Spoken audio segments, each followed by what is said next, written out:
Hello everybody, and today we're going to be discussing Lady Midnight by Cassandra Clare. Just so heads up, if you have not read the book, you should not watch this video. I have a spoiler-free video for those of you who just want like a small overview and no spoilers about the book. I'll leave the link to that video in the description box below. Just an advanced warning, I'm going to be all over the place with this discussion because I tried to get my thoughts straight, but there's just so much that happened in this book that I try to put it all in order, and it's like I'm just going to be flying all over the place in this. The prologue opens up with a new character, Kit, and his father, Johnny Rook. It kind of felt like City of Heavenly Fire, where they introduced Emma and Julian and gave an overview of them. So I thought, okay, Kit's going to be a big part of this book series, and I was okay with that. I mean, at first I didn't think much of him, but after we seen him again about 300 pages later, I was like, okay, there's something going on here. It's like, and as soon as I heard that Tessa and Jim were looking for something, and that Johnny Rook told Kit that Kit was his biggest secret, and I was like, what? I was like, he has the sight. I was like, why is that a big secret? So about 300 pages in, when we learned that Tessa and Jim are looking for something, I was like, oh crap, Kit's a Herondale. He's from Tobias Herondale's line, and that's why they're looking for him. It's because he's lost Herondale. Something else that some people didn't catch in the prologue was the fact that on page 4, in the last paragraph, Kit smiled at two people walking by, a tall, good-looking boy with a streak of white in his head, dark hair, and a brunette girl whose eyes were shaded by sunglasses. It's Tessa and Jim. So 4 pages in, and Tessa and Jim are mentioned in the story. And that made all the more sense once you get to the end of the book and you learn all about how Kit is this lost Herondale. And I didn't even really think much about Johnny Rook being a Herondale because I didn't really like his character much. I mean, he obviously loved Kit a lot, but I don't know. He's just not Herondale-ish with the whole criminal aspect of him. I didn't really like it. So when he got torn to pieces by mantis demons, I was not very depressed. I was kind of sad for Kit, but I'm not sad to see him go. I do like how you learn more about paraptai in this book. It's like we knew some things about paraptai here and there, like runes that they draw on your paraptai is stronger, and they can feel each other's pain, and they can't be separated. We already knew stuff like that. What I didn't know is that the closer the bond of the paraptai, the more powerful they become, which makes sense in the end after Jim tells Emma that the paraptai who fall in love end up getting magical powers, kind of like warlocks, and they can go out of their mind. And I tried to rack my brain how they could get around that, and the only thing I can think of is to either cut the ruin off them, or for Clary to create a ruin that would like transfer one paraptai ruin to another Shadowhunter. Neither option seems very liable. This has to be the biggest forbidden romance that I have ever read about. I mean, yes, with the whole Jace and Clary thing in the beginning when they thought they were siblings, that was pretty bad. I mean, that was... no. They were still siblings and they still fell in love. There would be really no dangerous aspect to it. It'd be weird and disturbing, but there was no real danger to them falling in love. And then we have Tessa falling in love with Will and Jim, and it's like a love triangle. It's like, okay, that's not that bad. I mean, it's hard to choose between the two, but in the end she gets both, so we're okay with that. But in this, being in love and being paraptai can literally kill you. So this is literally the most dangerous forbidden love that Cassandra Clare has written about, and I can't figure out how she's gonna get around it. Then we learn about this new group of Shadowhunters called the Sholomance, and I guess that's like a school or a group for the elite, kind of like the FBI, I guess, and the shadow hunters that are in this Scholomance are called Centaurians. I hope I'm saying these words right. I mean, she really needs an index in these books. We don't learn much about the Centaurians other than they're an elite group of shadow hunters. They have access to the information from the Silent Brothers and the Spiral Labyrinth. They can go on cases the Clave won't let anyone else go on. Like the murders in this book, they're in charge of finding out who's behind these murders because they can't trust the Blackthorns to do it because there's fairy involvement. So that's the few things we do learn about it, and one of the characters that come in late into the book, Perfect Diego, he happens to be a Centaurian and is on this case, and he also shot Julian. So right off the bat, I hated the guy and the fact that he's perfect. I don't like him very much, but I don't hate him after we actually got to know him a little bit. I mean, but I can't like him because he did hide a lot of stuff from Christine. I mean, and not just before she left about her soon-to-be parabatai actually plotting to eject her mother out of as head of the institute. But he had known about it for years and never told her anything, so I just couldn't like him after that. And I actually like Christina as a character. I mean, yes, she was kind of really secretive in the beginning, so I was like, okay, is she going to end up being one of the people that betray them in the end? And she might still, I don't know. But we do learn more about her, and I come to like her and Emma's relationship, and I would love for them to be parabatai. One of the references back to the Mortal Instruments that I loved in this book was Malcolm orders all these pizzas from the head vampire Nightshade.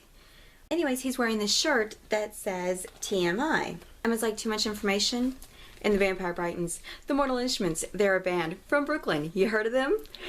And it goes on to talk about Simon and how he's left the band, and Emma was wondering how he feels about the band going on without him. And I actually really enjoyed that part of the book. I was like, yes, they're going on without Simon, but they left the name of the band the same as when he left it, the Mortal Instruments. And, you know, all I could think is, okay, there's a lot of demons and shadow hunters and downworlders that know what the Mortal Instruments actually is. So is his band in life-threatening danger here? And then we have the convoy of fairies coming to the Institute to make a bargain with Arthur about finding out who the murderer is and turning him over to the fairies. And in exchange, they'll give Mark the choice whether to stay with the Wild Hunt or to come home at last. And I was pulling out my hair at this point because it's like, you can't trust fairies. Just because they say they're going to do this doesn't mean they're going to do this. And it seems like y'all are losing in the end because Mark has been so traumatized that he's not going to know any different than the Hunt. So he's not going to want to change his life for something he's not sure of. Where with the Hunt, he knows exactly what's going to happen. And while we're talking about the Wild Hunt, did anyone else find it odd that the way to join the Hunt, you had to drink water and Gwen's blood from a cup, and then your eyes change colors and it makes you part of the Hunt? Did no one else think that was shadow hunter-ish? You drink from a cup the blood of Raziel, you become a shadow hunter? It's the same thing with the Hunt. You're a regular fairy and then you drink from this cup and you become one of the Hunt fairies? It's like, what? Going back to Mark, it's like very heartbreaking how he first comes into the book. He thinks Julian is his father before he passes out. That, I felt so bad for Julian at that part, but I can understand Mark's thoughts on that because he left him as a 12-year-old and he's come back 5 years later, he's 17, and he's just not a little boy anymore. It makes me really feel heartbroken for Mark when we get to when he wakes up and they're about to draw ruins on him, and I at first thought that maybe since he drank from the cup from the Hunt, he's actually a member of the Hunt, maybe he's more of a fairy now instead of a shadow hunter, and maybe it actually physically hurts too much to have marks. Then we get to the end part where he willingly lets Julian mark him, and he says, I am a shadow hunter, repetitively to Kyran, who's his, I guess ex-boyfriend at this point. So he can be marked by runes. It's just he didn't want to. And after we see his back and how the Seelies actually carved those angelic runes into his back just because he fought them about being a shadow hunter, I can't blame him. And since I brought up Chiron, I so saw that coming. I mean, I read the Shadowhunter Academy.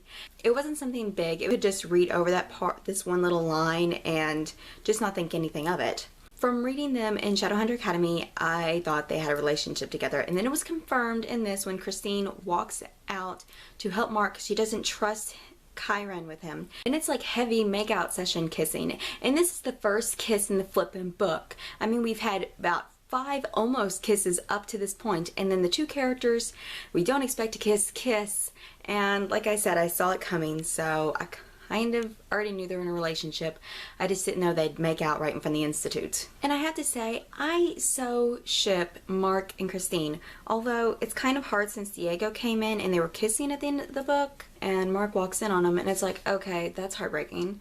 I still ship Mark and Christina, but now it's like Diego's there and that's going to be a problem, so we're going to have to ship him with somebody, and it's like, who is there? Because Drusilla seems to have a crush on him, but she's quite a bit younger than him. But yeah, I'm not sure who we could pair him with. Maybe Diana?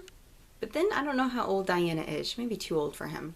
Then we get to the whole Diego, who we don't know is Diego at that point, shooting Julian with a poisoned arrow that he bought at the Shadowhunter market. For one thing, I don't care if the Institute could give you weapons or not. Why would you buy weapons from a Shadowhunter market when you know you can't trust any of the weapons there? And isn't one of the things you learn as a Shadowhunter is that anything could be a weapon? So Julian's dying and Emma has to save him. She's drawn rune after healing rune on him, and it's not working. And then she starts thinking about Julian and how much he means to her, and then she draws the healing rune one more time and it glows, and I'm like, okay, this isn't normal. And I was like, but it's not like Clary and Jace where they have extra angel blood. I was like, what's going on here? But Cassandra Clare has such a unique way of making these characters special, and I love the fact that they're not special because of their blood, they're special because of the love they have for each other. The ruins are glowing because they have mutual love for each other, and it's making the ruins so much more powerful that it can save Julian and Emma from the brink of death, like her endurance rune at the end when she's fighting Malcolm, which I didn't expect that. I thought maybe since she stabbed the Book the Black, maybe some of the magic went inside her and it saved her life, and that may have some repercussions down the road. I don't know, that still could be a thing. One of the funniest things I thought that happened in this whole book was them getting ready for the lottery party, and Livy and Ty thought it would be funny to dress up Mark in a fur coat, and nothing but a fur coat. I just had this George of the Jungle flashback when that happened. I was like, really? You're gonna go there? And then Julian's taking Mark to get dressed in some more appropriate clothing, and Mark says, would you say I'm overdressed or underdressed? And everybody just busts out laughing. I bust out laughing. I just put the book down and just laugh for a good minute or so, because it's almost like a picture is Mark and dressed like Tarzan and swinging from vines. And I wouldn't have expected someone like Ty to do something like that because he seems so serious. Speaking of Ty, I don't know if what he has is a form of autism or not. I've never really been around a lot of people with autisms, so it's interesting learning more about Ty, and we actually get a lot of information about how different he is, and it's pointed out a lot by Julian how the Shadowhunters wouldn't accept Ty the way he is. So I'm anxious to learn more about Ty, and I'm hoping that Ty and Kit are the main characters for Wicked Powers. When Ty and Kit first meet, when Kit's looking at him, all he can think is how beautiful about Ty, and I just squealed like a fangirl right then. It's just like, oh, so cute, so cute. This is something that I've learned from little snippets that I've read online, and from reading Lady Midnight, and from reading Shadowhunter Academy about Will and a little bit about Will and Tessa. You should never let a shadow hunter, unless they're Julian, Jem, or Alec, babysit your children. For several reasons. Will give them daggers. Jace would probably give them daggers and make them go off and try to kill ducks. Duck slaying, anybody? And then Mark lets them crawl in bags of sugar, destroys the kitchen, and gives Drew something really disgusting to drink that causes her to be sick. This little babysitting episode leads to Julian breaking down a little bit. He doesn't cry, but he kind of loses his temper with his siblings, which he's never done before. At least not to our knowledge. It's like Julian has had so much on his plate already. Can you really blame him for breaking down? I mean, he's had to raise 4 kids like he's their father, and he's had to do that since he was 12 years old. He's had to run the Institute because no one else is going to run the Institute. And to think of a 12-year-old boy having the responsibility over a bunch of shadow hunters and they don't know it, I really like the idea.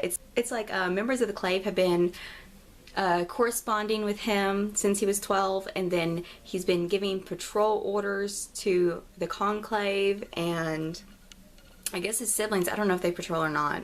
He's been ordering weapons and everything for them. So it's like he's been doing a lot since he was 12 years old. And then you add into the mix that he has to take care of his crazy uncle. And then he has to, because he's doing all this, he has lie upon lie upon lie to all the people that he loves and trusts, and a lot of people that he doesn't like the Clave. Which is why I'm mad at Diana, because she's very secretive. We don't know anything about her, but she refuses to run the Institute. So she knows that Julian is running this Institute, or at least she suspects. She doesn't do anything about it. It just made me so mad at her that she wouldn't at least try to take some of the burden off Julian, like at least writing some of the correspondence or ordering the weaponry, or doing some of the patrolling or something. I mean, he wouldn't have expected her to help raise the kids or to take care of his uncle, but she could at least took over some of the stuff that came with running the Institute. So my thoughts on Diana right now, I don't really like her very much. I hope my opinion of her will change once we learn more about her. When I first started reading about Malcolm, and I believe Sitting Heavily Fire, he kind of struck me as such a goofball, and I didn't really like him very much. And when we started reading about him in Lady Midnight, it kind of drove the point home that he's an idiot. Which I guess was his whole point, is make everybody seem like I'm stupid so they don't suspect me of being the murderer. And technically, I guess he wasn't the murderer, he was just the hand guiding the murderers. But still, murder's murder. When it turned out that he was the guardian, it really threw me. I mean, I kind of suspected it when they found out the whole Annabelle Lee poem, and Tavi brought him the children's book with the riddle in it. I know, it's like, I know who it is now. I mean, and Blackthorn Blood, I was like, oh my god, they're gonna have to kill in the Blackthorns. And the fact that Malcolm took Tavi of all of them pissed me off even more. He's 7 years old. You don't take a 7-year-old and attempt to use him as a sacrifice. I don't care if you hate the family or not. And I don't see how he could hate the family, considering he spent so much time with them and he got to know them. I mean, I don't know if he knew the Blackthorns of the past, but that was really sick. It's like they're children. The epilogue, where the shortest epilogue she's ever written, where Annabelle wakes up and it's like, oh crap. Kind of saw it coming, because if Malcolm's actually dead, which I don't believe he's dead until I see his body.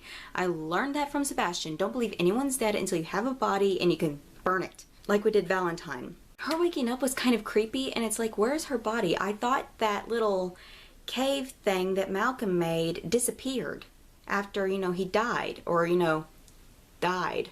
Where is her body at? And it has to be somewhere in that cave because of all the water and the blood mixed in with the water. I mean, when the Blackthorns shed blood somewhere in that cave. But then, I was reading it and I didn't think it was Blackthorn blood. It brought with it the magic of the ocean, and with it the blood of the one who had loved her. A stronger magic still. Okay, so is this maybe not Blackthorn blood that brought her back to life, but maybe Malcolm's blood brought her back to life? Because we know he bled a lot. So that is something I hope is going to be brought up in the next book, because Emma's character seemed a lot like Jace, and I felt this way in City of Family Fire, but it's really brought home in Lady Midnight because of her smart and sassy comments just all over the place. And she's constantly going off by herself. How many times did we see Jace going off without his parapetite, Alec, or any backup at all with Clary? In this, she's not going off on her own because of Clary, or anyone else really. She's just going off on her own because she doesn't want to bother anybody else with her problems, or take Julian away from his family. And I kind of understand that. But it's like, stop going off by yourself. You're just causing more panic for people. And there's a lot of her lines in this book that I love. That's not the spirit of the law, Emma. Remember, the law is hard, but it is the law. I thought it was the law is annoying, but it is flexible. It's like, well, that's very much like the Blackthorn motto. A bad law is no law. I mean, I love the Blackthorn motto. It says a lot about the Blackthorns, that they really don't care about the laws. If they think they're stupid, they're just gonna do them anyways. And Emma technically isn't gonna break the laws, but she's gonna bend them until they almost break. And this is something about Julian's ruthlessness, is the fact that he does anything possible, including framing Nightshade, and he had that planned well in advance. He has a ruthless heart when it comes to his family. You do anything to threaten his family and you're basically screwed over in Julian's book. You might as well kiss your tail goodbye. And speaking of Nightshade, is anyone else find it weird that he technically has a Shadowhunter name? Nightshade? It's like, was he a Shadowhunter before he become a vampire? And then the next funny comment is when they meet Diego. Do you know who I am now? Oh, indeed, Emma Carstairs. So, you know I could rip all your internal organs out at once, thread some string through them, and then turn them into Christmas tree decorations without batting an eyelash.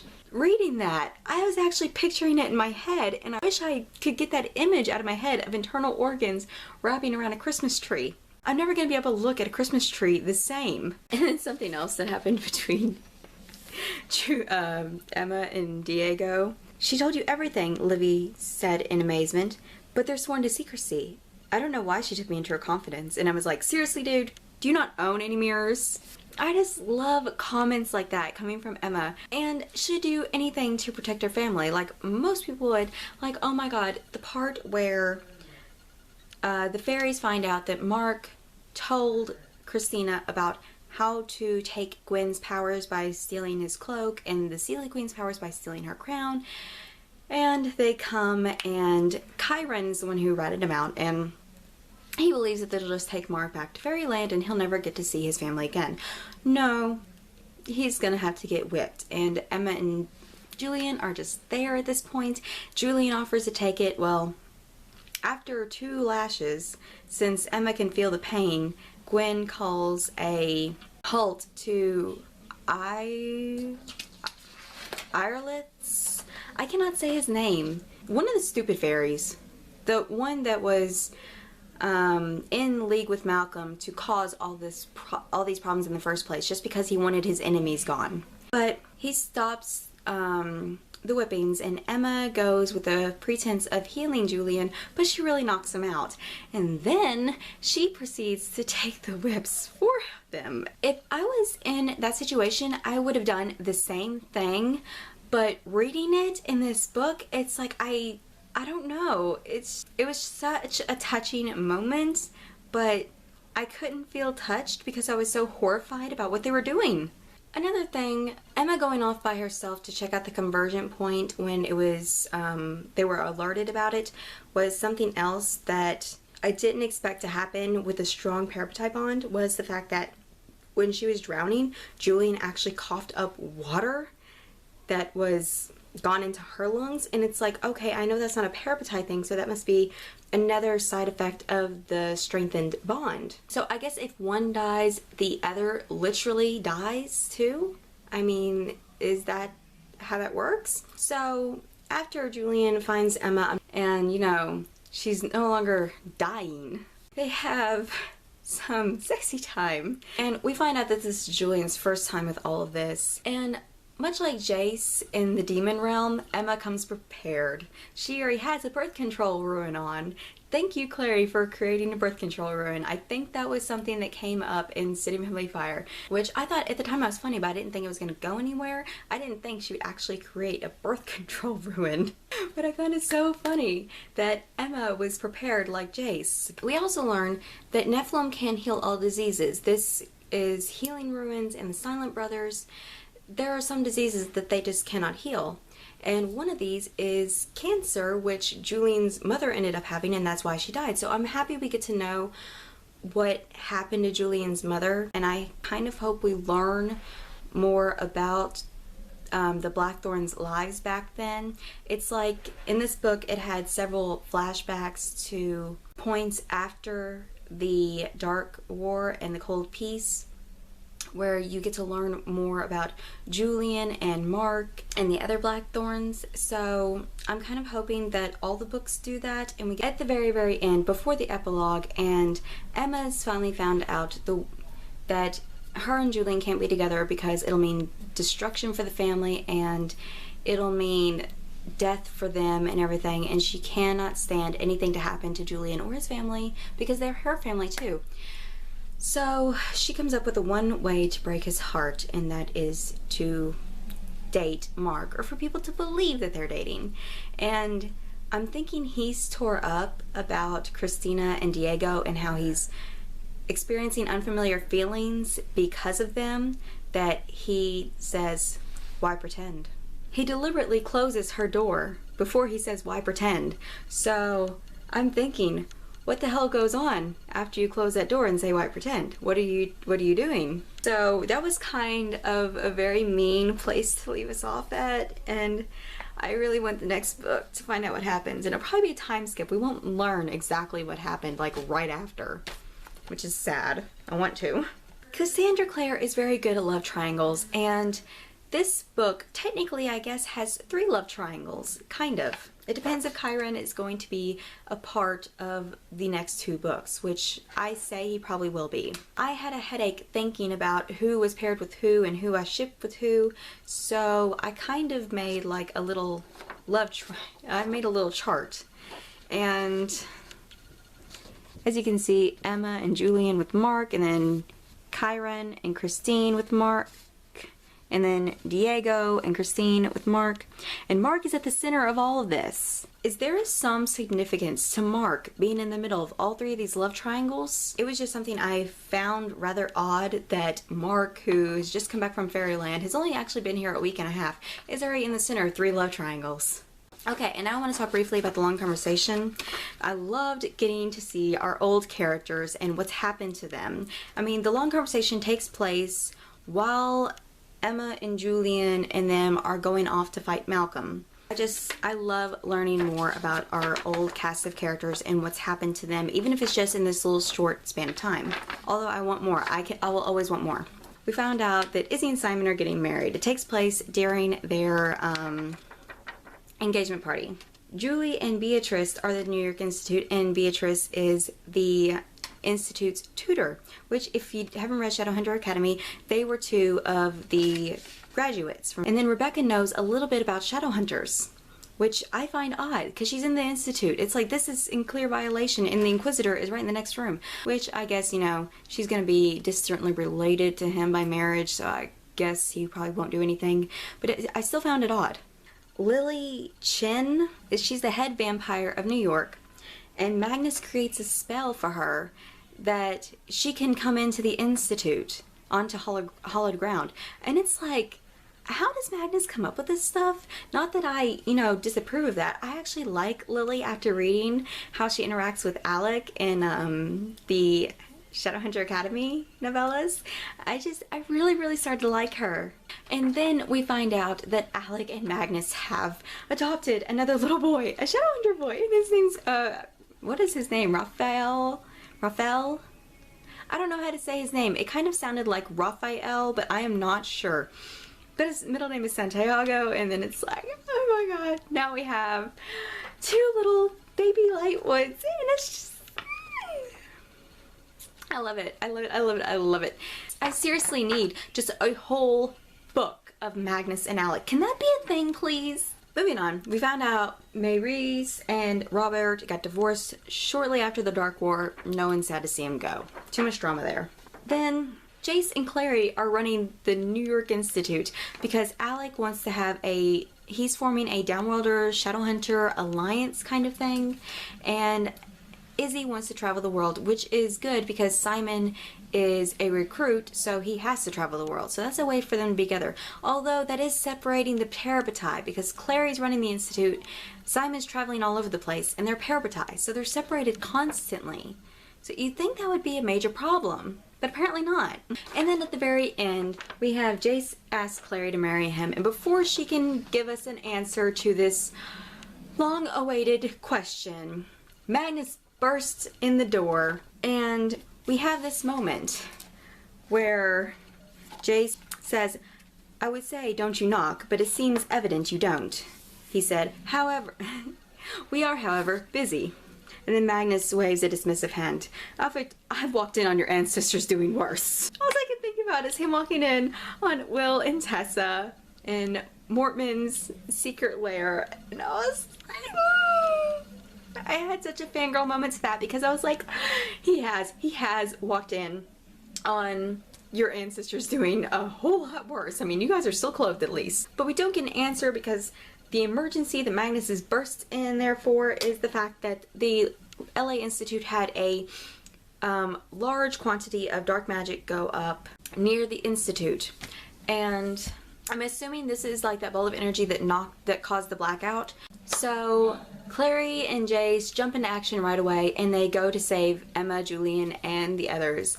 And that's where we leave off in the long conversation. Okay, well those were my thoughts and overall feelings about Lady Midnight. Tell me what you thought about this book in the comments below. Tell me what you thought would happen before it happened. Tell me your theories about what you think will happen in the next two books. And tell me who your favorite character was, whether you're like me and you loved Ty and Kit more than any of them, or if you have like another favorite character. And tell me who you ship together, because except for Julian and Emma and Kit and Ty, I have no clue who I ship together anymore after everything that's happened.